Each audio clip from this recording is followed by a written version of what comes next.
Héloïse Martin comptait une dernière fois les pièces de monnaie éparpillées sur sa table de cuisine. 18,43 €. C'était tout ce qui lui restait jusqu'à la fin du mois. Elle ferma les yeux, sentant son cœur se serrer. Dans quelques heures, Gabriel Morel viendrait dîner chez elle, et elle n'avait même pas de quoi acheter du pain décent. « Tu es folle, Héloïse », murmura-t-elle à elle-même, ses doigts tremblants caressant la dernière pièce de 2 €. Complètement folle, mais il était trop tard pour reculer.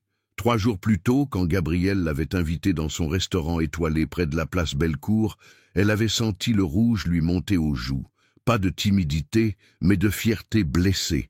Elle avait vu les regards des autres clients, leurs vêtements qui coûtaient probablement plus que son loyer mensuel, et s'était sentie comme une intruse dans ce monde de velours et de cristal. « Pourquoi tu ne viendrais pas plutôt dîner chez moi ?» avait-elle lancé impulsivement, le regard défiant. « Je cuisine très bien, tu sais. » Gabriel avait souri, ce sourire qui lui donnait encore des papillons dans le ventre après toutes ces années. « J'adorerais ça, vraiment. » Et maintenant, elle était là, dans son petit appartement de Villeurbanne, avec moins de 20 € et l'orgueil qui lui interdisait d'annuler.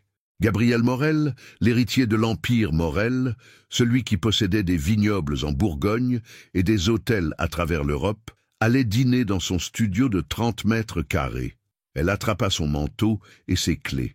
Il lui restait 4 heures pour transformer ses 18 € en un miracle culinaire. Parce qu'une chose était certaine, elle ne laisserait jamais Gabriel croire qu'elle était la petite fille pauvre qui avait besoin de sa pitié. Dehors, la pluie de novembre tambourinait sur les pavés de Lyon, mais Héloïse marchait d'un pas déterminé vers le marché de Croix-Rousse. Elle avait un plan désespéré, certes, mais un plan quand même. Au fond de sa poche, ses doigts serraient le petit carnet où elle avait noté tous ses comptes. Les 18 €, c'était juste le liquide. Elle avait encore 42 € sur son compte en banque. 60 € en tout.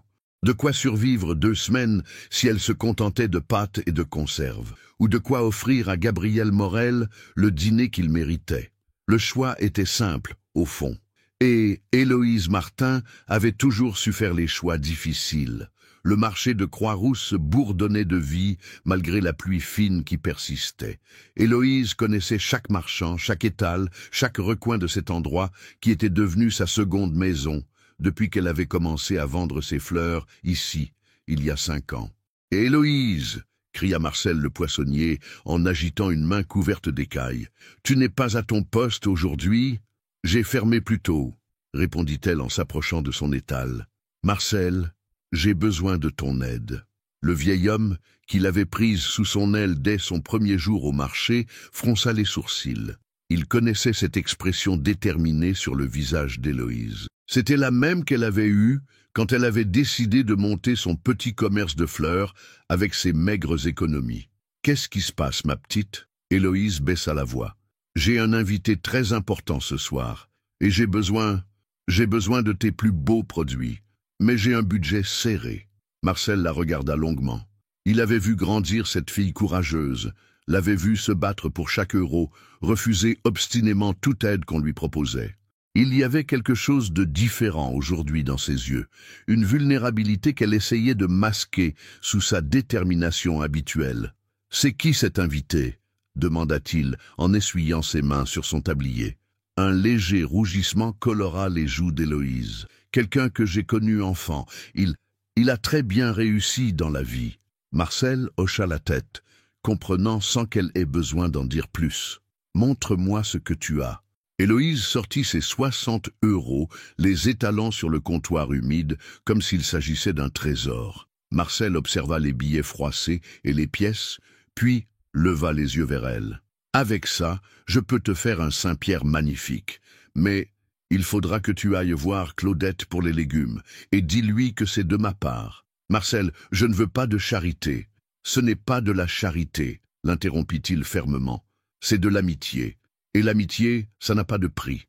Tu me rembourses quand tu pourras. » Héloïse sentit sa gorge se serrer. « Merci, » murmura-t-elle. Une demi-heure plus tard, elle sortait du marché avec un Saint-Pierre de 2 kilos, des pommes de terre grenaille, des haricots verts fins, un petit pot de crème fraîche, et même une bouteille de muscadet que Claudette avait glissée dans son sac pour accompagner le poisson. Ses 60 € étaient partis, mais elle avait de quoi préparer un repas digne de Gabriel. En rentrant chez elle, elle croisa Madame Dubois, sa voisine du 4e. « Héloïse, ma chérie, j'allais justement descendre te voir. Tu peux me rendre un service ?»« Bien sûr, Madame Dubois. » La vieille dame sourit. « J'ai invité ma sœur demain, et je viens de me rappeler que j'ai prêté mon service en porcelaine à ma nièce. Tu aurais quelque chose d'élégant que je pourrais t'emprunter ?» Héloïse faillit éclater de rire. Son service élégant se composait de 4 assiettes dépareillées achetées dans une brocante et de couverts en inox du supermarché. « En fait, dit-elle lentement, c'est moi qui aurais besoin de votre aide. J'ai un invité important ce soir et... »« Dis-moi tout !» s'exclama Madame Dubois, ses yeux pétillants de curiosité.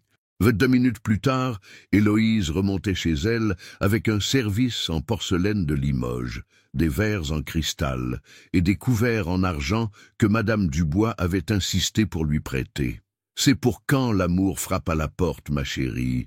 avait-elle dit avec un clin d'œil complice. « Et crois-moi, à mon âge, je reconnais les signes. » Seule dans son appartement, Héloïse contempla ses achats et ses emprunts. Elle avait réussi à transformer ses 60 € en un festin potentiel. Mais maintenant venait la partie la plus difficile, transformer son petit studio en un endroit digne de recevoir Gabriel Morel. Elle regarda l'heure, 15 heures. Gabriel arriverait à 19h30. Elle avait 4h30 pour accomplir un miracle. Et au fond de son cœur, malgré l'angoisse, elle sentait une petite flamme d'espoir. Pour la première fois depuis des années, elle allait revoir Gabriel non pas par hasard au détour d'une rue, mais chez elle, dans son univers. Et peut-être, juste peut-être, découvrirait-elle si le petit garçon qu'elle avait aimé existait encore quelque part sous le costume 3 pièces du milliardaire. Gabriel Morel ajusta sa cravate pour la 3e fois devant le miroir de sa suite au Grand Hôtel-Dieu. Son reflet lui renvoyait l'image d'un homme élégant, maître de lui, habitué aux dîners d'affaires et aux réceptions mondaines. Pourtant, ses mains tremblaient légèrement. Il n'avait pas ressenti cette nervosité depuis ses 16 ans, le jour où il avait dû dire au revoir à Héloïse. « Monsieur Morel ?» La voix de son assistant, Thomas, résonna dans l'interphone. « Votre voiture vous attend. »« J'arrive » répondit Gabriel, mais il ne bougea pas. Sur la commode en acajou, une photo en noir et blanc le narguait. 2 enfants souriants, assis sur un muret de pierre près de la Saône. Lui, à 12 ans, avec ses cheveux ébouriffés et son sourire édenté. Elle, 10 ans, avec ses nattes blondes et ses taches de rousseur. Héloïse et Gabriel inséparables avant que tout change. Il se souvenait encore du jour où son père était rentré à la maison, le visage rayonnant, avec cette lettre qui allait bouleverser leur vie. Un grand-oncle qu'il connaissait à peine venait de mourir, leur léguant des vignobles en Bourgogne et une fortune considérable. « Nous déménageons à Bordeaux », avait annoncé son père. « Gabriel va dans un pensionnat de prestige. C'est notre chance de changer de classe sociale. » Gabriel avait alors 14 ans, Héloïse 12. Il se rappelait ses larmes ce dernier après-midi, assis sur leur banc habituel près de la basilique de Fourvière. « Tu vas m'oublier », avait-elle murmuré, ses grands yeux verts brillants de larmes. « Jamais », avait-il juré, « je reviendrai te chercher quand je serai grand. » Mais la vie en avait décidé autrement. Le pensionnat, les études de commerce, les responsabilités familiales, l'empire à construire. Les années avaient filé, et malgré ses promesses, il n'était jamais revenu, jusqu'à il y a 3 mois. Gabriel sourit en repensant à ce moment magique. Il inspectait un local commercial près du marché de Croix-Rousse pour y ouvrir une nouvelle boutique de vin fin quand il l'avait vue. Héloïse, à genoux devant un étal de fleurs, arrangeant minutieusement un bouquet de pivoine. Elle n'avait pas changé. Enfin si, bien sûr. La petite fille était devenue une femme magnifique, mais elle avait gardé cette grâce naturelle, cette façon de froncer légèrement les sourcils quand elle se concentrait. Il était resté planté là, stupide, pendant plusieurs minutes, avant de trouver le courage de s'approcher. « Excusez-moi, ces pivoines sont magnifiques. » Elle avait levé les yeux, et le temps s'était arrêté. Surprise totale, puis reconnaissance, puis cette barrière invisible qu'elle avait immédiatement dressée entre eux. Gabriel? Gabriel Morel? Depuis, ils s'étaient revus plusieurs fois, des rencontres courtes, presque formelles. Elle était polie, souriante mais distante, comme si elle le tenait à bout de bras. Il sentait qu'elle le jaugeait, qu'elle évaluait chacun de ses gestes, chacune de ses paroles. Ce soir serait différent.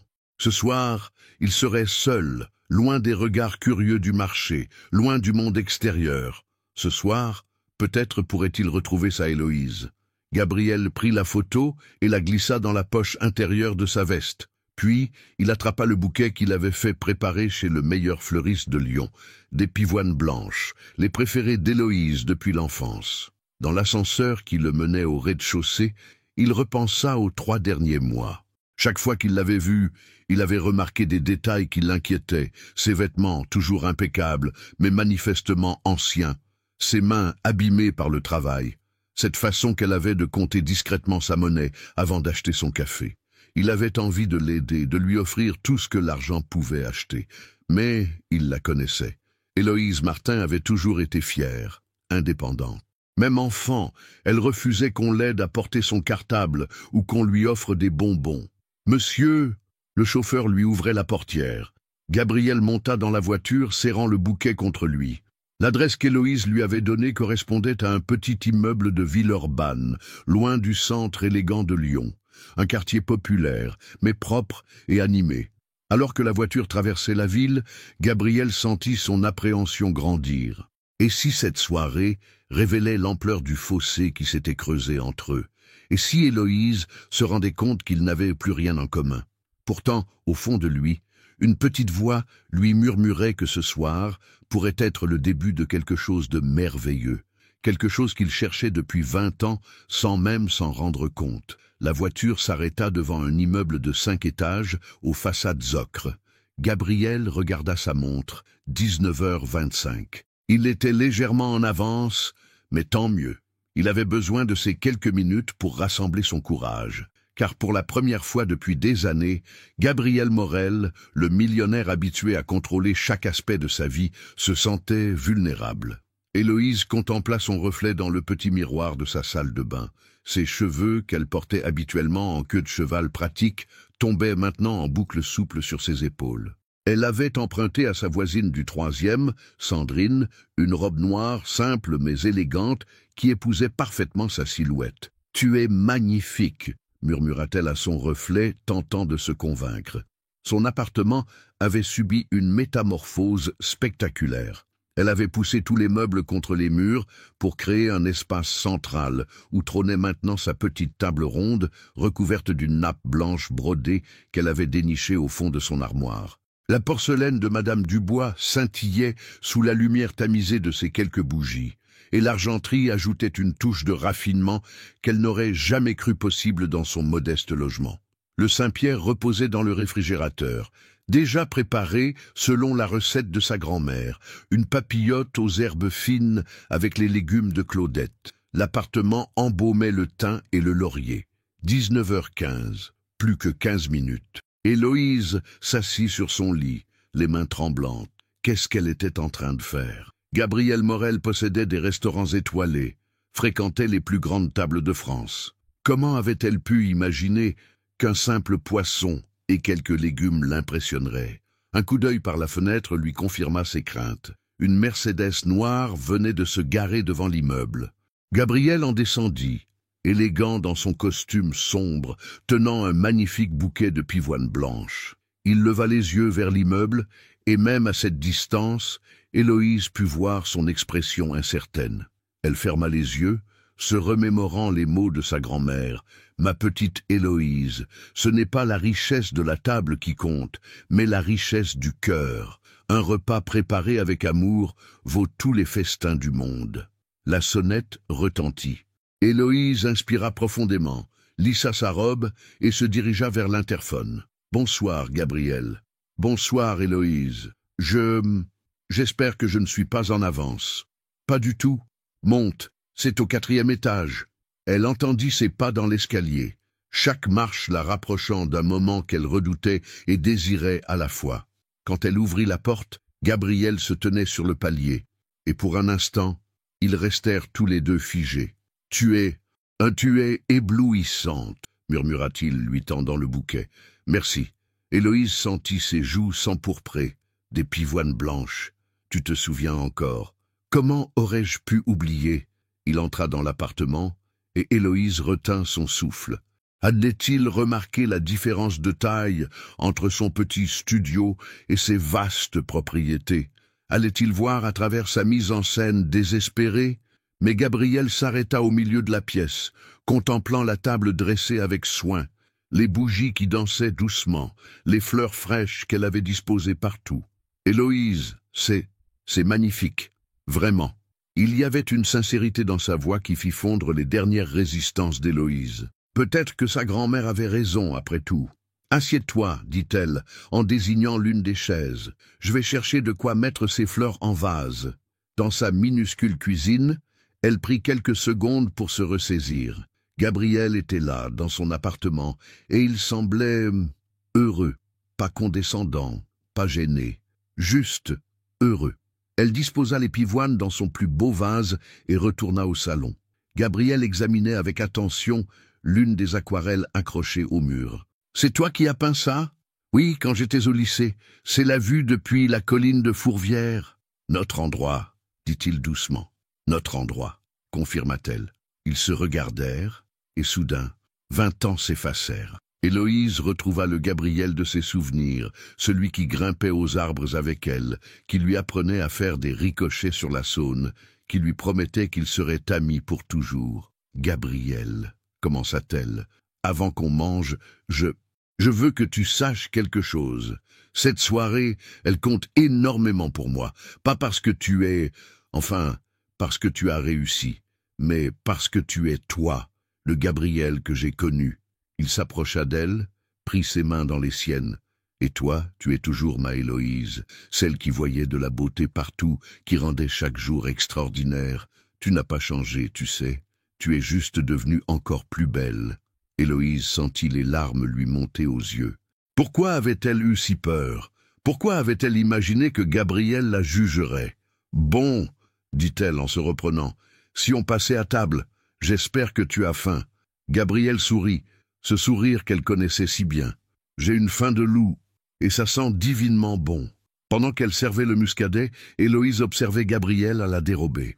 Il admirait sincèrement la table, goûtait le vin avec plaisir, et quand elle apporta le Saint-Pierre en papillote, ses yeux s'illuminèrent. « Ma grand-mère faisait exactement la même chose, » dit-il en humant les arômes qui s'échappèrent de la papillote. « Tu te souviens quand elle nous invitait le dimanche ?» Héloïse sourit. Bien sûr qu'elle se souvenait. Ces dimanches chez Mamie Morel étaient parmi ses plus beaux souvenirs d'enfance. La conversation coula naturellement, ponctuée de rires et de souvenirs partagés. Gabriel lui raconta ses voyages, ses projets, mais sans ostentation, comme s'il parlait à une vieille amie, ce qu'elle était, au fond. Et lentement, Héloïse commença à oublier ses inquiétudes. Peut-être que cette soirée pourrait vraiment être le début de quelque chose de beau. « Tu sais ce qui me manque le plus ?» dit Gabriel en reposant son verre de muscadet. « Ces moments de simplicité, ces conversations vraies. » Héloïse le regarda, surprise par la mélancolie qui perçait dans sa voix. Pendant tout le repas, elle avait eu l'impression de retrouver le Gabriel de son enfance, celui qui riait facilement et parlait de tout avec passion. Mais là, elle entrevoyait autre chose, une faille dans cette assurance qu'il affichait. « Que veux-tu dire ?» Gabriel fit tourner le vin dans son verre, le regard perdu vers les bougies qui éclairaient la table. « Quand on a de l'argent, Héloïse, on ne sait jamais vraiment pourquoi les gens vous approchent, pour vous, pour vos relations, pour ce que vous pouvez leur apporter, mais rarement pour qui vous êtes vraiment. » Il leva les yeux vers elle, et elle y lut une solitude qu'elle n'avait pas soupçonnée. « Ce soir, pour la première fois depuis des années, j'ai l'impression d'être juste Gabriel, pas Gabriel Morel, héritier de l'Empire viticole. Juste, moi. » Héloïse sentit son cœur se serrer. Elle avait passé la soirée à s'inquiéter de son jugement, de savoir si elle était à la hauteur de son monde, alors que lui souffrait de ne jamais pouvoir être authentique. « Gabriel, dit-elle doucement, Tu as toujours été juste toi, pour moi. L'argent, les vignobles, les hôtels, tout ça c'est extérieur. Ce qui compte, c'est la personne que tu es. Et qui suis-je? D'après toi, la question l'a prit au dépourvu. Héloïse l'étudia attentivement, cherchant les mots justes. Tu es quelqu'un de généreux. Même enfant, tu partageais toujours ton goûter. Tu es intelligent, mais pas prétentieux. Tu as cette façon de regarder les gens qui leur donne l'impression d'être importants. Et tu as gardé cette curiosité, cette capacité d'émerveillement que j'adorais chez toi. Gabriel resta silencieux un long moment. Tu sais pourquoi j'ai vraiment voulu revenir à Lyon? Finit-il par demander. Pour développer tes affaires? Non, il secoua la tête. Enfin, c'était le prétexte officiel, mais la vraie raison, c'était toi, ou plutôt le souvenir de toi. Le souvenir de ce que je ressentais quand j'étais avec toi, cette sensation d'être complet, d'être à ma place. Héloïse sentit sa respiration s'accélérer. Gabriel, je sais que ça peut paraître fou. 20 ans, Héloïse. 20 ans que je n'ai pas réussi à t'oublier. Toutes mes relations, tous mes projets, tout ce que j'ai construit, il y avait toujours quelque chose qui manquait. Et je savais que c'était toi. Il se leva, fit quelques pas vers la fenêtre, puis se retourna vers elle. Quand je t'ai revu au marché, j'ai su que j'avais eu raison de revenir. Mais en même temps, j'ai eu peur. Peur que tu me vois comme tous les autres. Peur que tu ne vois que l'argent. Héloïse se leva à son tour, s'approcha de lui. Et moi, j'ai eu peur que tu me vois comme une pauvre fille qui n'a pas su s'élever. Que tu aies pitié de moi. Ils se faisaient face maintenant, à quelques centimètres l'un de l'autre. Gabriel tendit la main, caressa doucement sa joue. « Pitié, Héloïse, tu es la femme la plus courageuse que je connaisse. Tu as construit ta vie avec tes propres mains. Tu es indépendante, fière, généreuse. Tu es tout ce que je voudrais être. Tu plaisantes, toi qui as réussi dans tout ce que tu entreprends? J'ai hérité, Héloïse. J'ai développé ce qu'on m'a donné. Mais toi, tu as créé quelque chose à partir de rien. Ton petit commerce, cette vie que tu as bâtie, c'est 1000 fois plus admirable que tout ce que j'ai pu accomplir. » Héloïse sentit les larmes lui monter aux yeux. Pas de tristesse, mais d'émotion pure. Comment avait-elle pu se tromper à ce point sur ce qu'il pensait d'elle?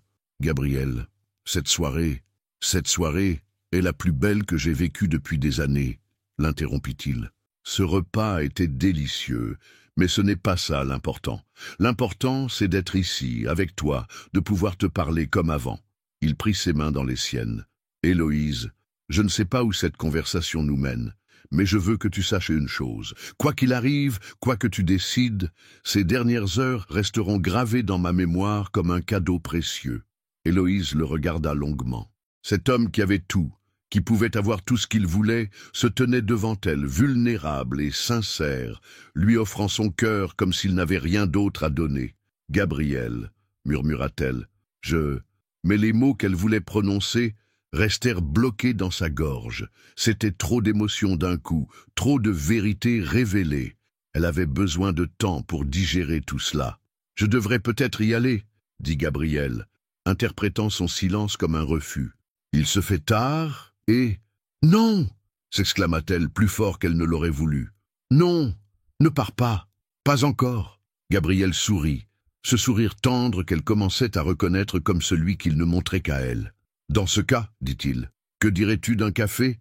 J'ai aperçu une machine à expresso dans ta cuisine qui semblait n'attendre que ça. » Héloïse rit, la tension se relâchant enfin.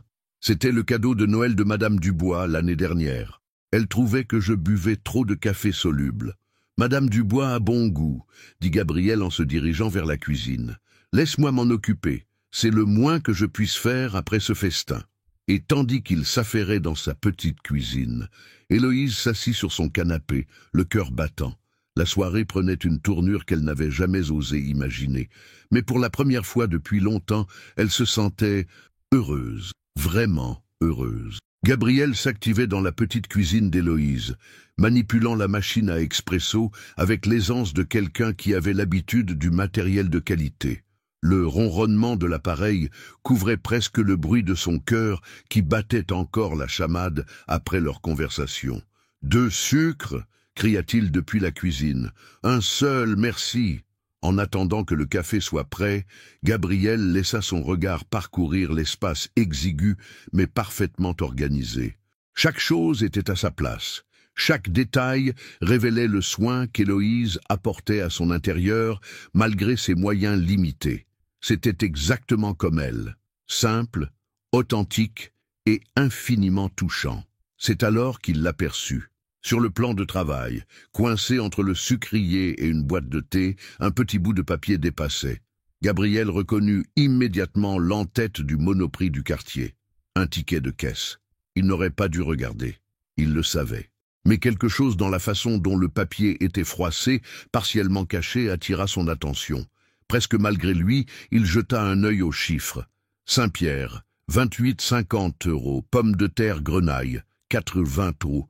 Haricots verts fins, 6,80 €. Crème fraîche, 3,40 €. Muscadet, 12,90 €. Herbes fraîches, 3,20 €. Total, 59 €. Gabriel sentit son sang se glacer. 59 €. Pour lui, c'était le prix d'un verre de champagne dans un de ses hôtels. Pour Héloïse, il se rappela soudain son hésitation quand elle avait commandé un simple café lors de leur dernière rencontre au marché. La façon dont elle avait discrètement compté sa monnaie. 59 €, c'était probablement une somme considérable pour elle. Et elle avait tout dépensé pour lui. « Gabriel, tout va bien ?»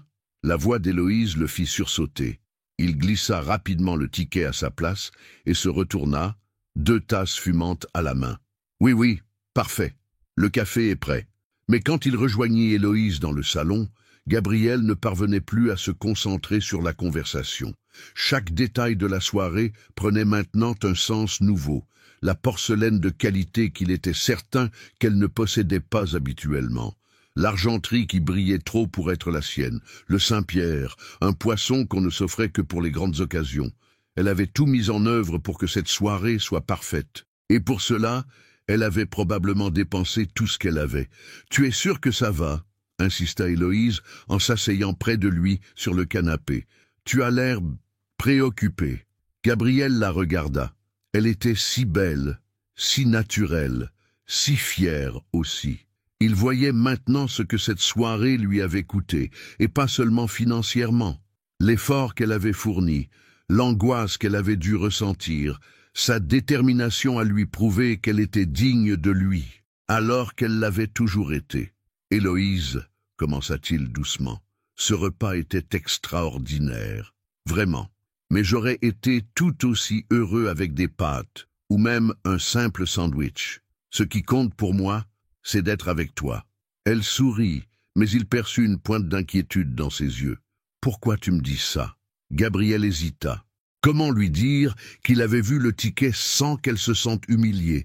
Comment lui faire comprendre qu'il était touché, mais aussi inquiet de ce que ce geste avait pu lui coûter? « Parce que j'ai peur que tu te mettes la pression à cause de qui je suis devenu.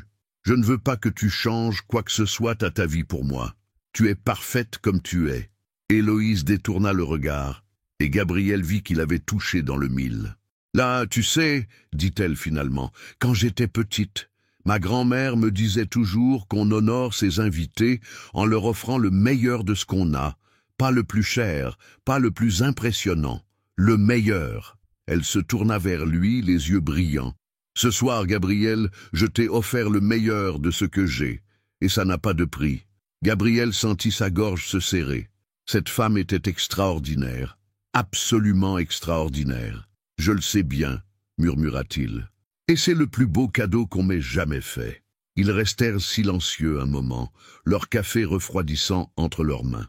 Dehors, Lyon s'endormait doucement, et dans le petit appartement de Villeurbanne, 2 cœurs apprenaient à se retrouver. « Il faut que je t'avoue quelque chose, » dit soudain Héloïse. Gabriel la regarda, intrigué. « J'ai eu tellement peur avant que tu arrives.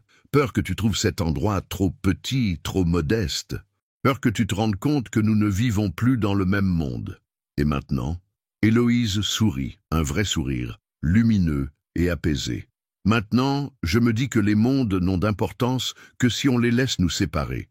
Et toi, tu es toujours le Gabriel qui me faisait rire aux éclats et qui me consolait quand je pleurais. Gabriel posa sa tasse et prit les mains d'Héloïse dans les siennes. « Et toi, tu es toujours l'Héloïse qui rendait chaque jour spécial. Celle qui voyait des trésors là où les autres ne voyaient que l'ordinaire. » Il porta ses mains à ses lèvres et y déposa un baiser léger. « Héloïse, j'aimerais te revoir, souvent, si tu veux bien de moi. » Le cœur d'Héloïse fit un bond dans sa poitrine. « Gabriel, je sais que c'est compliqué. Nos vies sont différentes, nos rythmes aussi. Mais je suis prêt à m'adapter. Je veux apprendre à connaître la femme que tu es devenue, comme tu apprends à connaître l'homme que je suis devenu. » Héloïse le regarda longuement. Dans ses yeux, elle ne voyait plus le milliardaire qu'elle avait craint d'impressionner. Elle voyait Gabriel, son Gabriel. « D'accord, » dit-elle simplement. Et dans ce mot, il y avait tout un monde de possibles qui s'ouvrait. 3 semaines s'étaient écoulées depuis cette soirée mémorable, et la vie d'Héloïse avait pris une teinte nouvelle, comme si quelqu'un avait ajouté des couleurs à un tableau en noir et blanc. Gabriel avait tenu parole.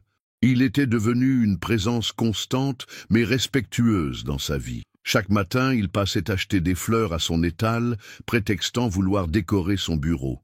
Héloïse n'était pas dupe. Quel homme d'affaires avait besoin de nouveaux bouquets tous les jours?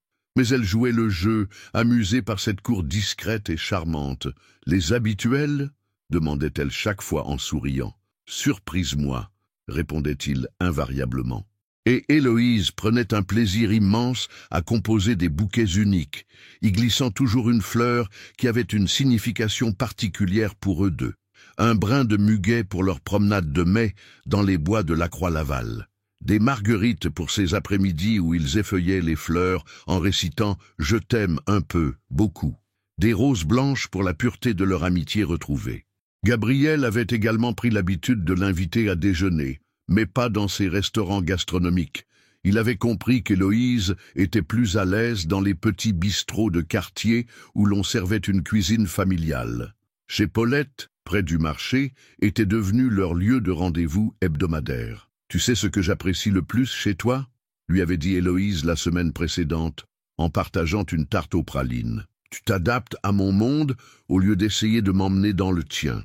Ton monde me plaît, » avait répondu Gabriel simplement. « Il y a une authenticité ici que j'ai perdue depuis longtemps. » Mais cette adaptation de Gabriel ne passait pas inaperçue.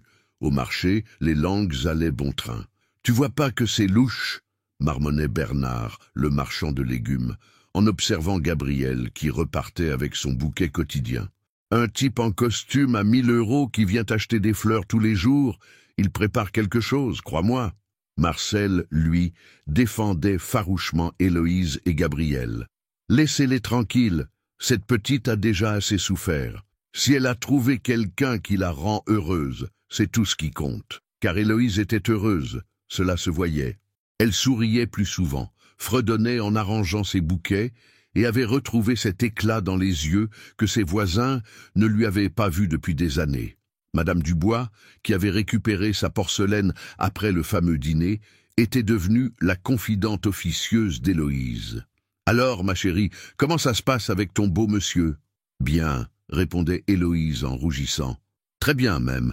Il est comme avant, vous savez, comme le garçon dont je me souvenais. » Et côté cœur, cette question faisait toujours hésiter Héloïse. Gabriel se montrait attentionné, tendre même parfois, mais il n'avait jamais franchi la ligne invisible qui séparait l'amitié retrouvée de quelque chose de plus profond. Il lui prenait la main quand il se promenait, la regardait avec une tendresse évidente, mais n'avait jamais tenté de l'embrasser. « Je ne sais pas, » avouait-elle. « Parfois, j'ai l'impression qu'il ressent la même chose que moi, mais j'ai peur qu'il se retienne à cause de nos différences sociales, ou pire, qu'il ait pitié de moi. » Un matin, cette crainte prit une forme concrète. Héloïse arriva à son étal pour découvrir une enveloppe glissée sous la bâche qui protégeait ses fleurs. À l'intérieur, 5 billets de 100 € et un mot pour que tu n'aies plus jamais à te priver. Héloïse sentit son sang bouillir. 500 €, comme un pourboire, comme si elle était une domestique à qui on donnait des étrennes. Quand Gabriel arriva pour son achat quotidien, il la trouva les bras croisés, le visage fermé. « Héloïse, qu'est-ce qui se passe ?»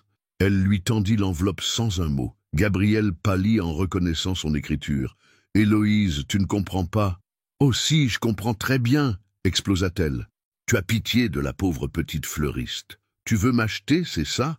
Parce que tu as vu que j'ai dépensé jusqu'à mon dernier centime pour t'offrir un dîner décent? Non, ce n'est pas du tout ça. Alors quoi? Tu crois que je vais coucher avec toi pour 500 €? La violence de ces mots fit reculer Gabriel comme s'il avait reçu une gifle. « Héloïse, je t'en prie, laisse-moi t'expliquer. »« Il n'y a rien à expliquer. » Elle lui jeta l'enveloppe à la figure. « J'avais tort de croire que tu avais changé. Tu es toujours le même. Tu penses que l'argent peut tout résoudre. »« Héloïse !» Mais elle avait déjà tourné les talons, laissant Gabriel planté au milieu du marché avec les regards curieux des autres marchands fixés sur lui. Marcel s'approcha, l'air sombre. « Qu'est-ce que tu as fait, mon garçon ?»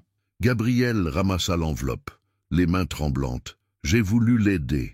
J'ai vu qu'elle avait des difficultés financières et tu as cru qu'on pouvait acheter l'orgueil d'Héloïse Martin. » Marcel secoua la tête. « Tu ne la connais vraiment pas, alors ?» Gabriel regarda vers la direction où Héloïse avait disparu, le cœur serré. En voulant la protéger, il venait peut-être de perdre la seule personne qui comptait vraiment pour lui. « Comment je peux réparer ça, Marcel ?» Le vieil homme le regarda longuement, puis soupira. « En commençant par comprendre ce que tu as fait de mal, et en espérant qu'elle te laissera une chance de te racheter. » Gabriel hocha la tête, déterminé. Il ne laisserait pas cette erreur détruire ce qu'ils avaient reconstruit. Il trouverait un moyen de reconquérir Héloïse. Mais d'abord, il devait comprendre comment montrer à quelqu'un qu'on l'aimait sans l'humilier. C'était probablement la leçon la plus importante de sa vie. Héloïse claqua la porte de son appartement, avec une force qui fit trembler les murs. Elle s'y adossa, le souffle court, les larmes de rage et d'humiliation brûlant ses joues. 500 €, comme si elle était à vendre, comme si tous ces moments partagés, toutes ces conversations, tous ces sourires n'étaient qu'une mascarade qui se terminait par une transaction financière. Elle se laissa glisser le long de la porte jusqu'au sol, enfouissant son visage dans ses mains. Pourquoi avait-elle été si naïve? Comment avait-elle pu croire que Gabriel Morel, l'héritier milliardaire, puisse vraiment s'intéresser à elle autrement que comme à un passe-temps nostalgique? Son téléphone sonna. Gabriel, bien sûr. Elle l'ignora. Il sonna encore, puis encore. Au bout de la 10e tentative, elle l'éteignit. Dans les jours qui suivirent, Héloïse se terra dans sa coquille. Elle continuait à travailler, mais mécaniquement, le sourire absent, répondant par monosyllabes aux questions inquiètes de ses collègues du marché. « Tu vas me dire ce qui s'est passé, oui ?»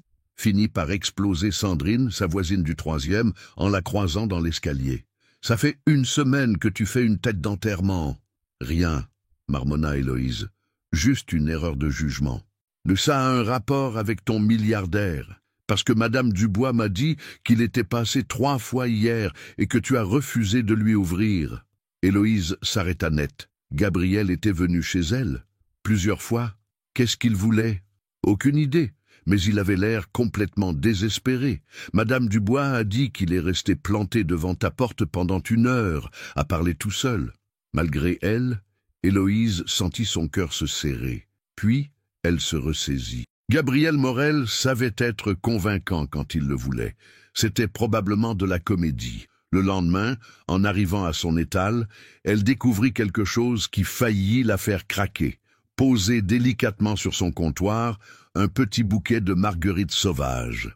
Pas de ces fleurs parfaites qu'on trouvait chez les fleuristes chics, mais des marguerites des champs, celles qu'ils cueillaient ensemble, enfants sur les pentes de Fourvière. Pas de mots, pas de cartes. Juste ces fleurs qui parlaient directement à ses souvenirs les plus précieux. « Il les a apportées à l'aube, » dit Marcel en s'approchant. « Je l'ai vu depuis ma camionnette. Il avait l'air, comment dire, misérable. » Héloïse caressa les pétales fragiles. Gabriel se souvenait donc de ces détails, de ces moments d'innocence partagés. « Marcel, est-ce que je me trompe? Est-ce que je suis trop dur avec lui ?» Le vieil homme s'assit sur un cajot retourné, l'observant avec bienveillance. « Mais, ma petite Héloïse, tu veux que je te dise la vérité ?» Elle hocha la tête. « Ce garçon, il a fait une connerie monumentale. Ça, c'est sûr. Mais je ne pense pas qu'il l'ait fait par mépris. Je pense qu'il l'a fait par maladresse. » Quelle différence! Toute la différence du monde. Le mépris, ça ne se soigne pas. La maladresse, ça s'apprend. Marcel se leva, épousseta son tablier. Tu sais ce qui me frappe chez lui? Il continue à venir au marché tous les jours. Pas pour acheter, puisque tu ne lui vends plus rien. Juste pour te voir de loin, il se poste là-bas, près du stand de Bernard, et il te regarde arranger tes fleurs. Et quand tu lèves les yeux, il détourne le regard et s'en va. Héloïse sentit sa gorge se serrer.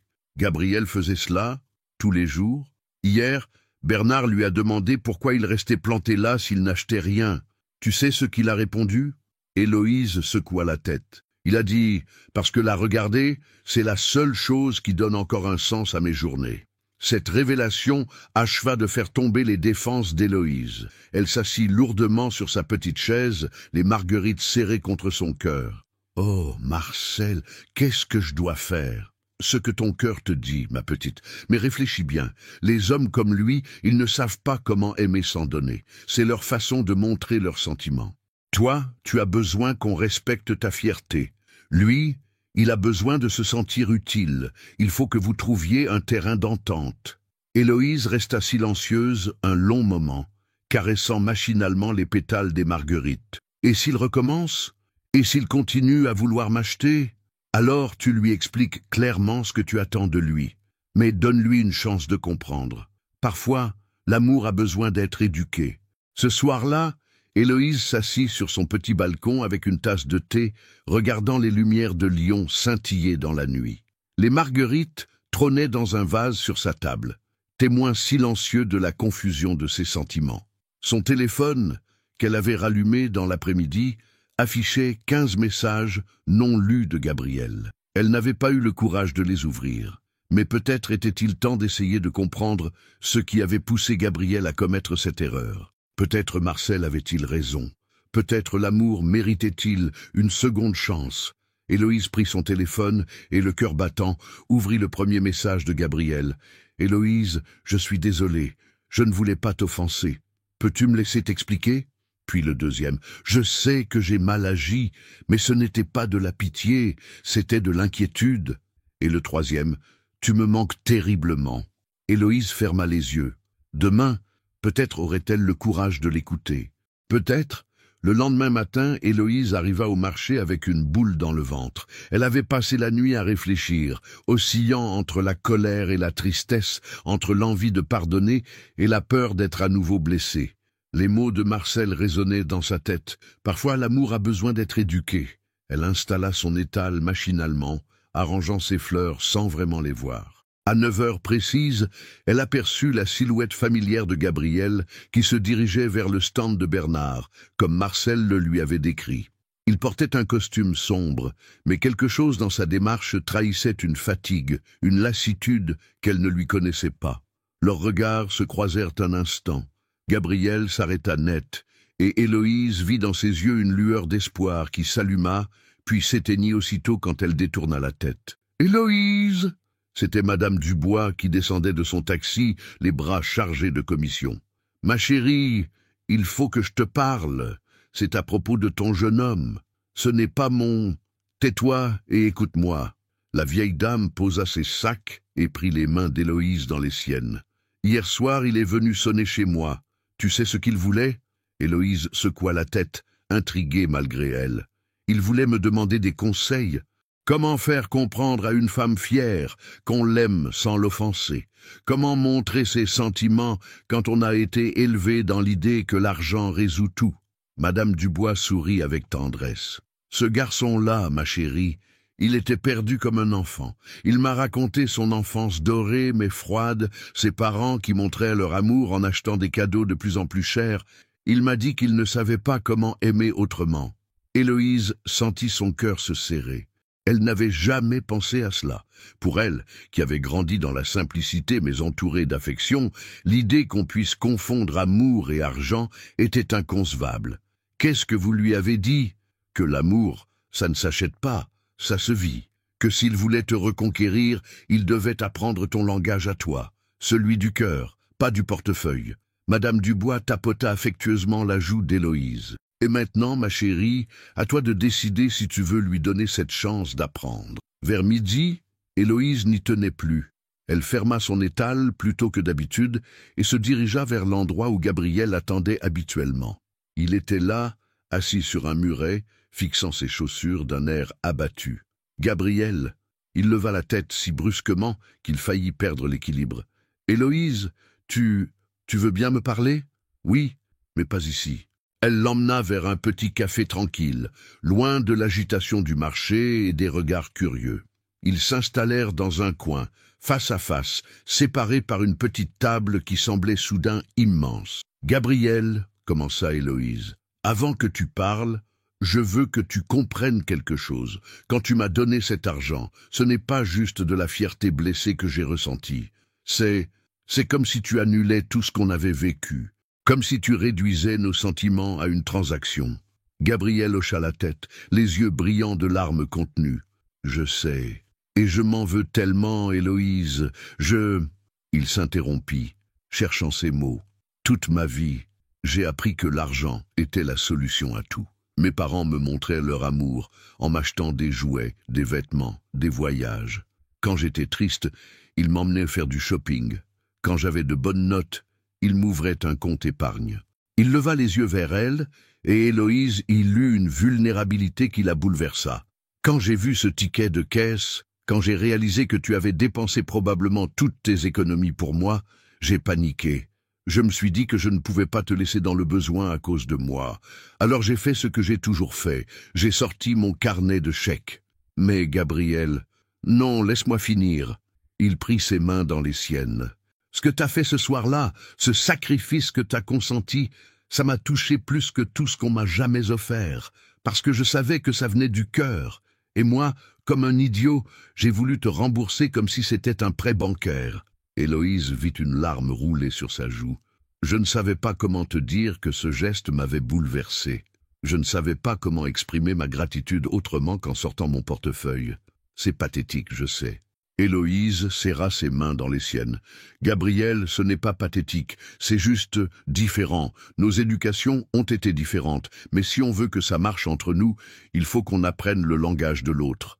Tu veux dire qu'il y a encore un nous possible ?» L'espoir dans sa voix fit fondre les dernières résistances d'Héloïse. « Je ne sais pas, Gabriel. Peut-être. Mais il faut qu'on soit clair sur certaines choses. » « Lesquelles ? D'abord, plus jamais d'argent entre nous. Jamais. Si tu veux m'aider, tu trouveras d'autres moyens. Deuxièmement, je ne veux pas que tu changes pour moi, mais j'ai besoin que tu respectes qui je suis. Et troisièmement, » Héloïse sourit pour la première fois depuis une semaine. « Troisièmement, la prochaine fois que tu veux me faire un cadeau, offre-moi du temps. De ton temps. C'est ça, le vrai luxe. » Gabriel sourit à son tour, ce sourire qui lui manquait tant. « Du temps, j'en ai à revendre, et je ne demande qu'à le partager avec toi. Dans ce cas, dit Héloïse en se levant, que dirais-tu de m'accompagner faire mes courses? J'ai besoin de légumes pour ce soir, et j'aimerais que tu m'aides à choisir. » Gabriel se leva d'un bond, rayonnant. « Avec plaisir, mais je te préviens, je ne connais rien aux légumes. »« Alors il est temps d'apprendre, » dit Héloïse en lui prenant le bras. « L'amour, ça commence par connaître les goûts de l'autre. » Et tandis qu'ils sortaient du café bras dessus, bras dessous, Héloïse sentit que quelque chose avait changé entre eux, quelque chose de plus profond, de plus vrai. Ils avaient survécu à leur première vraie dispute, et cela les rendait plus forts. Les semaines qui suivirent leur réconciliation furent comme une redécouverte mutuelle. Gabriel tenait sa promesse. Il offrait son temps, sa présence, sa curiosité sincère pour le monde d'Héloïse. Le samedi matin était devenu leur rituel. Gabriel arrivait tôt au marché, non plus en costume cravate, mais en jean et pull, prêt à l'aider à installer son étal. Ses mains, habituées au clavier d'ordinateur et aux signatures de contrats, apprenaient maintenant à manipuler délicatement les tiges fragiles, à composer des bouquets équilibrés. « Non, Gabriel, les roses rouges avec les œillets blancs, ça ne va pas. » corrigea Héloïse en riant, le voyant mélanger allègrement des couleurs qui juraient. « Il faut penser harmonie. Regarde, rouge et blanc, c'est trop contrasté, et c'est plutôt rouge et rose pâle, ou blanc et crème. » Gabriel observait attentivement, comme un étudiant appliqué. « C'est tout un art, » murmura-t-il, recommençant patiemment son arrangement. « Je ne m'étais jamais rendu compte de la complexité de ce que tu fais. Chaque métier a ses secrets, » répondit Héloïse. « Toi, tu sais faire fructifier l'argent, négocier des contrats, gérer des équipes. Moi, je sais faire parler les fleurs. » Cette nouvelle version de Gabriel séduisait tout le marché. Marcel, d'abord méfiant, avait fini par l'adopter quand il l'avait vu décharger sans rechigner des cajots de 50 kilos. « Pour un bourgeois, il ne rechigne pas à la tâche », avait-il confié à Héloïse. « Et il pose de bonnes questions. Il veut vraiment comprendre. » En effet, Gabriel bombardait tout le monde de questions. Comment Claudette choisissait-elle ses tomates? Pourquoi Bernard arrosait-il ses légumes de cette façon particulière? Quelle était la différence entre un fromage fermier et un fromage industriel? « Tu te rends compte ?» dit-il un jour à Héloïse, en dégustant un morceau de comté que leur avait donné Paul, le fromager. « J'ai mangé du fromage toute ma vie sans jamais vraiment le goûter. Je prenais le plus cher sur la carte sans me demander s'il me plaisait vraiment. Et maintenant? Maintenant je découvre que le goût n'a pas de prix. Ce comté de Paul, qui coûte 3 fois moins cher que ceux de mes restaurants, il a une saveur que je n'avais jamais ressentie. » Héloïse rayonnait de voir Gabriel s'ouvrir à son univers. Mais elle aussi apprenait. Gabriel lui faisait découvrir Lyon d'une façon nouvelle, l'emmenant dans des endroits qu'elle n'aurait jamais osé fréquenter. « Ce n'est pas du snobisme, » lui expliquait-il en l'emmenant voir une exposition au musée des Confluences. « C'est juste une autre façon de voir la beauté, comme tes fleurs, mais dans l'art. » Il avait raison. Héloïse, qui avait toujours pensé que les musées n'étaient pas pour elle, découvrait qu'elle avait un œil naturel pour l'art, forgé par des années à composer des arrangements floraux. « Tu vois cette sculpture ?» dit-elle devant une œuvre contemporaire. « Elle me fait penser à des branches de saule en hiver. Il y a la même mélancolie, la même grâce dans le dépouillement. » Gabriel la regardait avec admiration. « C'est exactement ça. Tu as une sensibilité artistique incroyable. » Leur sortie n'était pas toujours luxueuse. Gabriel préférait maintenant les pique-niques au parc de la Tête d'Or aux restaurants étoilés. Il aimait s'asseoir sur l'herbe, partager un sandwich acheté à la boulangerie du coin, regarder les canards sur le lac. « J'avais oublié comme c'était bon, la simplicité, » confessait-il lors d'un de ses après-midi paresseux. « Quand j'étais gamin, avant le déménagement à Bordeaux, mes meilleurs souvenirs, c'était ça. Rien faire avec toi. Rien faire, c'est tout un art, » répondit Héloïse en s'allongeant sur la couverture, la tête sur son épaule. Les gens l'ont oublié. Ces moments d'intimité se multipliaient. Gabriel s'était mis à l'embrasser, d'abord timidement, puis avec une passion grandissante. Leur corps retrouvait une harmonie que 20 ans de séparation n'avaient pas effacée. Un soir, alors qu'ils se promenaient sur les quais de Saône, Gabriel s'arrêta soudain. « Héloïse, il faut que je te dise quelque chose. » Elle leva les yeux vers lui, inquiète du sérieux soudain de sa voix. « Ces dernières semaines avec toi, elles ont changé ma vie. Tu m'as appris à voir le monde différemment, à apprécier des choses que j'avais oubliées, à être heureux sans avoir besoin d'acheter ce bonheur. » Il prit ses mains dans les siennes. « Je t'aime, Héloïse, pas comme le gamin de 14 ans qui ne savait pas ce que ça voulait dire, comme l'homme que je suis devenu, qui sait maintenant ce qu'il cherchait depuis toujours. » Héloïse sentit son cœur faire un bond dans sa poitrine. Ces mots qu'elle espérait sans oser se l'avouer, il venait enfin de les prononcer. « Moi aussi je t'aime, Gabriel, et j'aime l'homme que tu deviens. Celui qui sait apprécier un fromage de Paul autant qu'un grand cru, celui qui n'a pas peur de se salir les mains au marché. » Ils s'embrassèrent longuement, sous les lumières de Lyon qui se reflétaient dans la Saône. C'était un baiser qui scellait non seulement leur amour, mais aussi leur promesse mutuelle de continuer à grandir ensemble. « Gabriel, » murmura Héloïse contre ses lèvres, « je voudrais te montrer quelque chose, un endroit qui compte beaucoup pour moi. »« Maintenant ?»« Oui, maintenant. » Elle l'emmena par des ruelles qu'il ne connaissait pas, jusqu'à un petit cimetière perché sur une colline. Devant 2 tombes simples, elle s'agenouilla. « Papa, maman, » dit-elle doucement, « je voudrais vous présenter Gabriel. Celui dont je vous parlais quand j'étais petite, il est revenu. » Gabriel comprit l'importance de ce moment. Héloïse lui présentait à sa famille, à ceux qui avaient façonné la femme qu'elle était devenue. Il s'agenouilla à côté d'elle, posa sa main sur l'épaule. Merci, murmura-t-il. Merci de me faire confiance à ce point.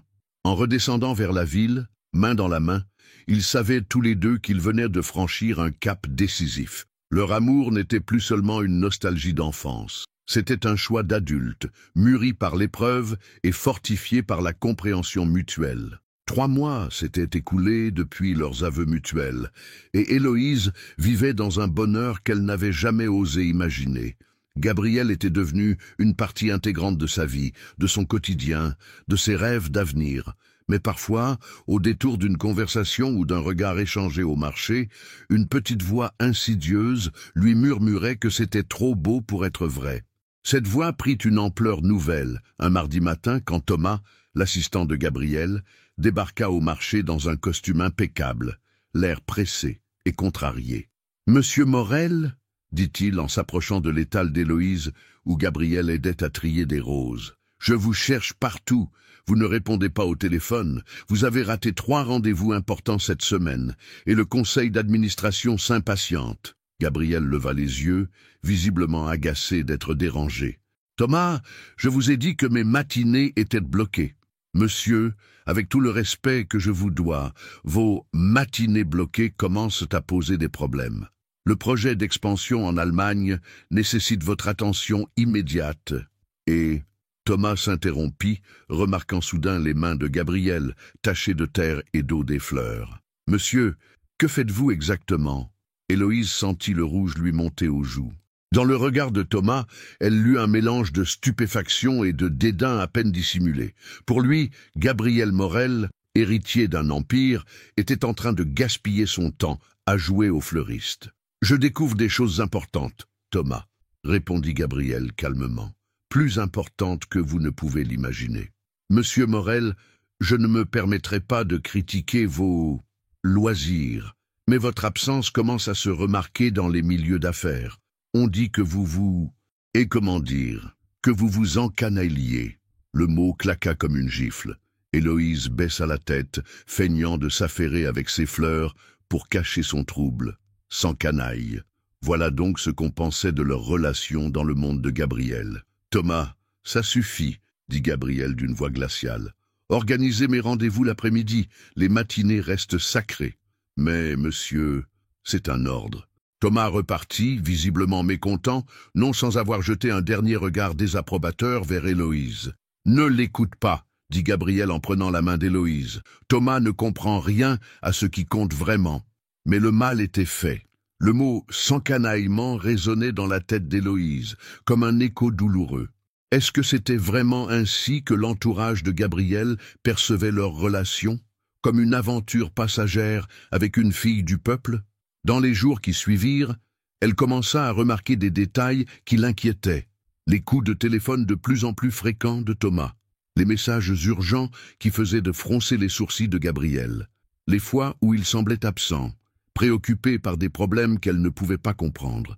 Un soir, alors qu'il dînait tranquillement chez elle, le téléphone de Gabriel sonna pour la 5e fois de la soirée. « Réponds, » dit-elle doucement. « Ça a l'air important. » Gabriel décrocha avec un soupir. « Thomas? Comment ça, il menace de se retirer? »« Non, non, annulez mon voyage à Berlin, je ne peux pas. » Il s'interrompit, croisa le regard d'Héloïse. « Rappelez-moi demain matin, » dit-il avant de raccrocher. « Gabriel, si tu as des problèmes à cause de moi... »« Il n'y a aucun problème, » l'interrompit-il. « Juste des associés qui ne comprennent pas qu'on puisse avoir d'autres priorités que l'argent. » Mais Héloïse voyait bien que c'était plus compliqué que cela.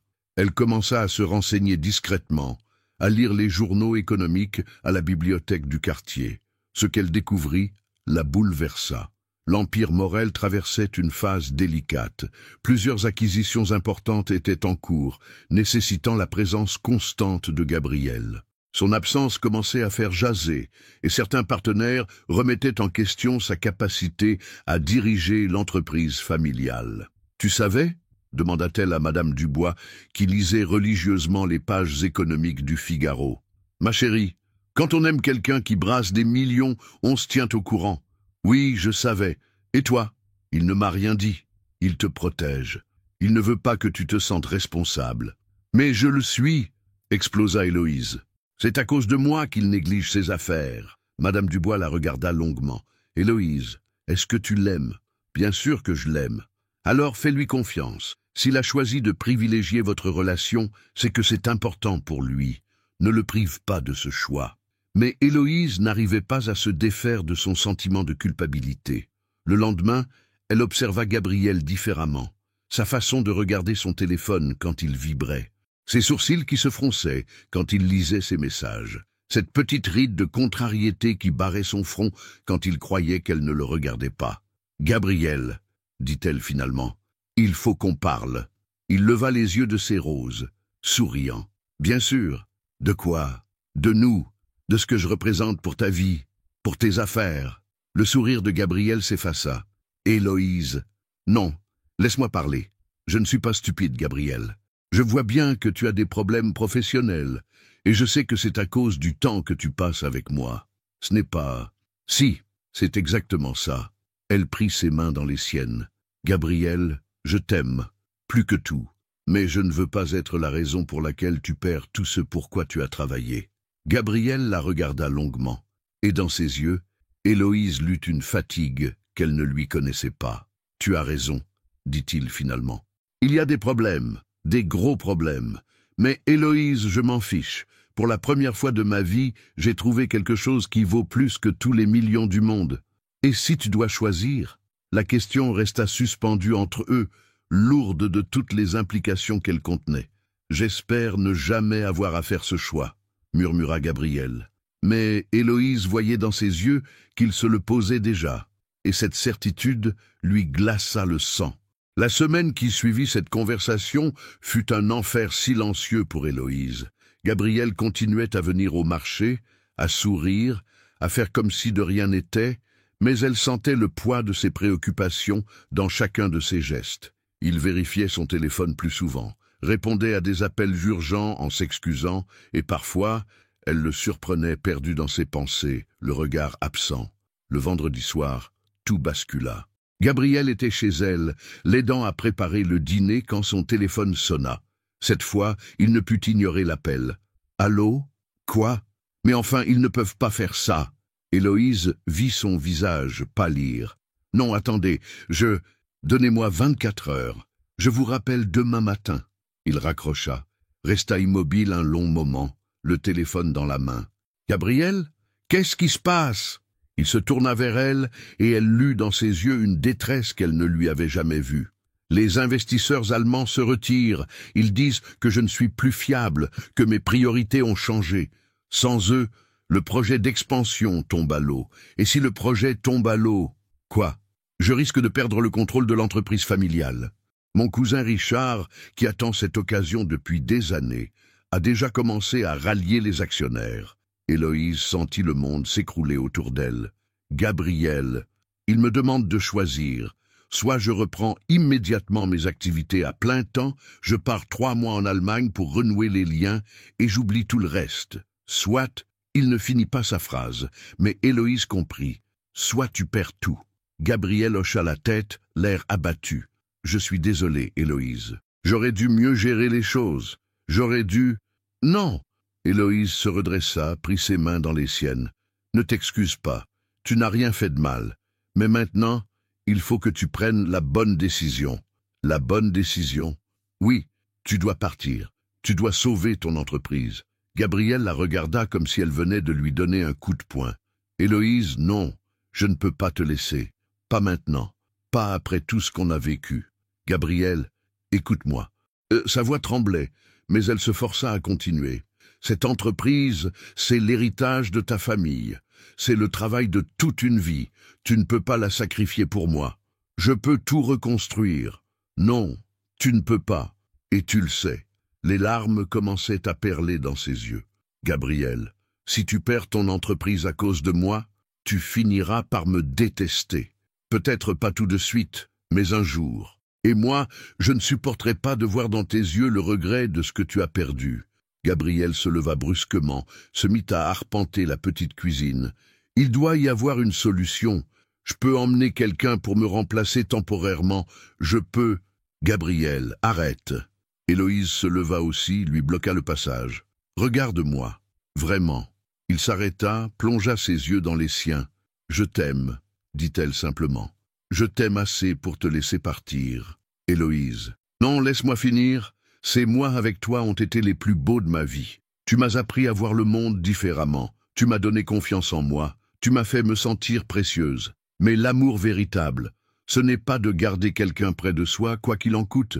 C'est de vouloir son bonheur, même si ça fait mal. » Gabriel secoua la tête, désespéré. « Mon bonheur, c'est toi. Ton bonheur, c'est d'être épanoui dans ta vie, dans ton travail, d'être fier de ce que tu accomplis. Et tu ne pourras pas l'être si tu sabotes tout à cause de moi. » Elle prit son visage entre ses mains. « Gabriel, si nous sommes vraiment faits l'un pour l'autre, nous nous retrouverons. Mais d'abord, tu dois aller jusqu'au bout de tes responsabilités. Et si je ne reviens pas? Et si 3 mois deviennent 6 mois, puis 1 an ?» Héloïse sentit son cœur se briser, mais elle ne flancha pas. Alors c'est que c'était écrit comme ça. Gabriel l'attira contre lui, la serra si fort qu'elle pouvait à peine respirer. « Je ne veux pas te perdre, pas encore, pas après t'avoir retrouvé. Tu ne me perds pas, tu me mets en pause. » Ils restèrent enlacés longtemps, dans cette petite cuisine qui avait été témoin de tant de moments heureux. Héloïse respirait son parfum, mémorisait la sensation de ses bras autour d'elle, le rythme de sa respiration. « J'ai une condition, » dit finalement Gabriel. « Laquelle ? Promets-moi de ne pas m'oublier. Promets-moi qu'à mon retour, tu me laisseras une chance de te reconquérir. » Héloïse ferma les yeux, luttant contre les larmes. « Je te le promets. Et promets-moi aussi de prendre soin de toi, de ne pas t'enfermer dans la tristesse, de continuer à vivre, à être heureuse. Gabriel, promets-le-moi, c'est important. Si je pars, c'est aussi pour que tu continues à t'épanouir. Je ne veux pas que tu deviennes une femme qui attend. » Héloïse hocha la tête, incapable de parler. « Alors c'est décidé, » murmura Gabriel. « Je pars. » Mais avant, il se pencha vers elle, captura ses lèvres dans un baiser intense, désespéré, qui goûtait les larmes et les adieux. « Avant, j'aimerais passer une dernière soirée avec toi, une soirée parfaite dont je pourrais me souvenir pendant mon absence. » Héloïse sourit à travers ses larmes. « D'accord, mais cette fois, c'est moi qui choisis le programme. Tout ce que tu veux. Alors reste là, ne bouge pas, j'ai quelque chose à te préparer. » Et tandis qu'Héloïse s'affairait dans sa petite cuisine, préparant avec amour ce qui serait peut-être leur dernier repas ensemble pour longtemps, Gabriel regardait par la fenêtre les lumières de Lyon, se demandant s'il faisait le bon choix. Au fond de lui, il savait qu'Héloïse avait raison, mais ça ne rendait pas la décision moins douloureuse. Leur dernière soirée fut empreinte d'une beauté mélancolique. Héloïse avait préparé un repas simple mais symbolique, des pâtes fraîches aux herbes de Provence, celles qu'ils avaient l'habitude de partager chez Paulette, accompagnées d'une salade de tomates du jardin de Claudette et d'un petit vin rouge du Beaujolais que Paul leur avait offert. « Tu vois, dit-elle en allumant des bougies partout dans l'appartement, c'est ça notre richesse. Ce réseau d'amis, ces petits bonheurs partagés, cette simplicité qui nous rend heureux. » Gabriel l'observait évoluer dans sa cuisine avec cette grâce naturelle qu'il aimait tant. Demain, il serait dans un avion pour Berlin et il ne savait pas quand il pourrait de nouveau admirer cette scène domestique qui lui était devenue si précieuse. « Héloïse, dit-il doucement, je veux que tu saches quelque chose. Ces mois avec toi m'ont appris ce qu'était vraiment le bonheur. Avant toi, je confondais réussite et épanouissement. Maintenant, je sais qu'on peut avoir tout l'argent du monde et être profondément malheureux. Et maintenant, je sais ce qui compte, et je me battrai pour revenir vers toi, mais en ayant prouvé que je peux assumer mes responsabilités. » Ils dînèrent lentement, savourant chaque bouchée, chaque silence, chaque regard échangé. Dehors, Lyon s'endormait paisiblement, inconsciente du drame qui se jouait dans ce petit appartement de Villeurbanne. Après le repas, ils s'installèrent sur le canapé, Héloïse blottie contre Gabriel. Il caressait ses cheveux machinalement, comme pour imprimer ce geste dans sa mémoire. « J'ai quelque chose pour toi, » dit-elle soudain en se levant. Elle revint avec un petit paquet soigneusement emballé. Ce n'est pas grand-chose, mais... Gabriel ouvrit le paquet avec précaution.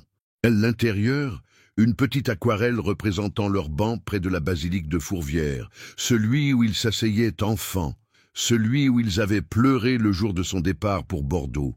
Tu l'as peinte? La semaine dernière. Je me suis dit que tu aurais peut-être besoin d'un morceau de lion avec toi. Gabriel sentit sa gorge se serrer. Elle est magnifique. Merci. Il sortit à son tour quelque chose de sa poche. Une petite boîte en velours. Gabriel, non. Commença Héloïse paniquée. Ce n'est pas ce que tu crois, dit-il en souriant. Ouvre. À l'intérieur, une simple chaîne en argent avec un petit pendentif, une marguerite stylisée, délicate et élégante. Elle n'a pas coûté une fortune, précisa-t-il. Je l'ai trouvée chez un artisan près du Vieux Lyon, mais elle m'a fait penser à nos marguerites d'enfance. Héloïse laissa Gabriel lui passer la chaîne autour du cou. Le pendentif reposait juste au creux de sa gorge, là où battait son cœur. Comme ça, où que je sois, je saurai que tu portes un morceau de nos souvenirs près de ton cœur. Ils s'embrassèrent avec une tendresse infinie, conscients que c'était peut-être la dernière fois pour longtemps. Cette nuit-là, ils ne dormirent pas. Ils parlèrent de tout et de rien, évoquèrent leurs souvenirs d'enfance, firent des projets pour l'avenir, se promettent de s'écrire. Gabriel lui décrivit Berlin, où il allait s'installer temporairement, et Héloïse lui parla de ses projets pour développer son petit commerce. « J'aimerais peut-être ouvrir une vraie boutique », confia-t-elle, « avec des compositions plus élaborées, des cours d'art floral. Tu en es capable, dit Gabriel. Tu as un talent extraordinaire. Tu crois? J'en suis sûr. Et quand je reviendrai, j'espère que tu me feras visiter ta boutique. » À l'aube, ils se levèrent en silence. Gabriel devait partir tôt pour prendre son avion. Ils burent un dernier café ensemble, les gestes lents, comme pour retarder l'inéluctable. « Tu n'as pas besoin de m'accompagner à l'aéroport, » dit Gabriel en enfilant sa veste. « Si, j'ai besoin de te voir partir, pour que ce soit réel. » Le trajet en taxi fut silencieux. Ils se tenaient la main, regardant défiler les rues de Lyon, ces rues qui avaient été témoins de leur histoire d'amour. À l'aéroport, devant la zone d'embarquement, ils se firent face une dernière fois. « 3 mois, dit Gabriel. « Pas plus, je te le promets. »« Prends le temps qu'il faut, » répondit Héloïse. « Je ne vais nulle part. » Héloïse. « Non, ne dis rien. Va-y maintenant. Sinon je vais craquer et te supplier de rester. » Gabriel la prit dans ses bras, la serra contre lui comme s'il voulait la faire entrer en lui. « Je t'aime, » murmura-t-il à son oreille. « Plus que ma propre vie. »« Ah, moi aussi je t'aime. Alors prouve-le en réussissant. » Il s'éloigna sans se retourner, sachant que s'il croisait encore son regard, il n'aurait plus la force de partir. Héloïse resta plantée là, jusqu'à ce que sa silhouette disparaisse complètement. Puis elle rentra chez elle, dans son petit appartement qui sentait encore son parfum, et pour la première fois depuis des heures, elle se laissa aller aux larmes. Mais au milieu de sa peine, il y avait quelque chose d'autre. Une fierté, peut-être. Elle avait aimé Gabriel assez fort pour le laisser partir, et elle avait confiance en leur amour. En se regardant dans le miroir, elle toucha le petit pendentif Marguerite qui brillait sur sa peau.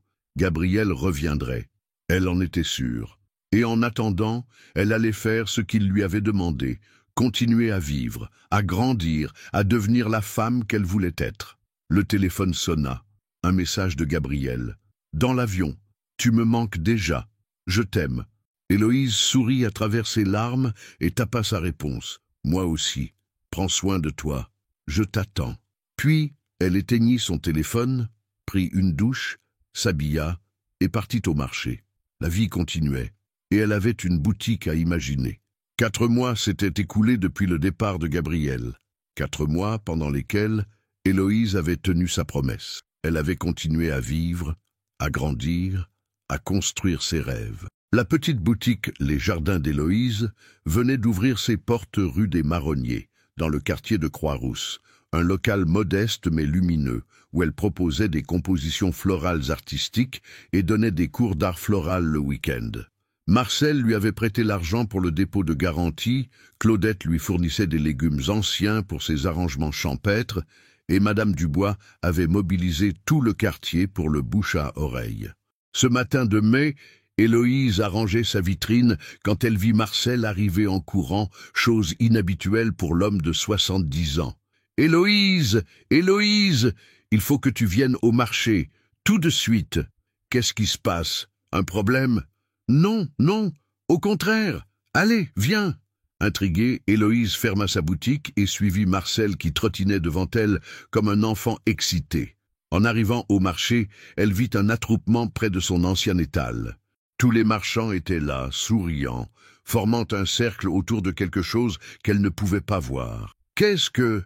La foule s'ouvrit, et le cœur d'Héloïse s'arrêta de battre. Gabriel était là, au centre du cercle, mais pas le Gabriel en costume-cravate qu'elle avait connu.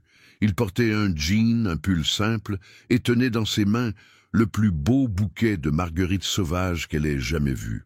Des marguerites comme celles de leur enfance, celles qu'il cueillait sur les pentes de Fourvière. « Gabriel » murmura-t-elle, n'osant y croire. Il sourit, ce sourire qu'elle avait tant espéré revoir. « Bonjour, Héloïse, j'espère que je ne te dérange pas. » Elle courut vers lui, se jeta dans ses bras, et il la fit tournoyer comme autrefois, sous les applaudissements et les sifflets des marchands. « Tu es revenu » sanglotait-elle contre son épaule. « Ah, tu es vraiment revenu ?»« J'avais promis, » dit-il en la reposant doucement, « et j'ai tenu ma promesse. »« Mais tes affaires, l'Allemagne ?»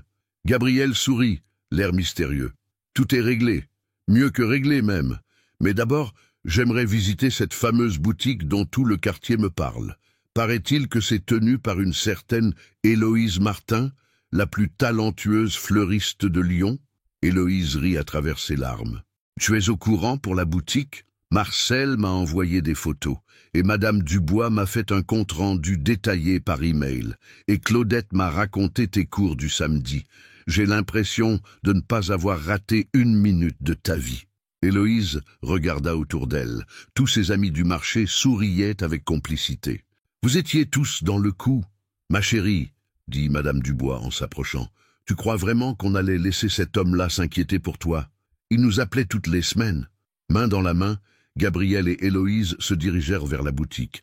En découvrant les jardins d'Héloïse, Gabriel s'arrêta net, ébloui. « Héloïse, c'est magnifique, vraiment. » La boutique respirait la personnalité d'Héloïse. Des compositions florales, artistiques, ornaient chaque recoin, mêlant fleurs sauvages et plantes cultivées dans des harmonies de couleurs et de textures surprenantes. Un coin était dédié aux cours, avec des tabourets disposés autour d'une grande table de bois brut. « Tu as créé quelque chose d'extraordinaire, » dit Gabriel visiblement ému. « Je suis si fier de toi. Et toi, raconte-moi tout.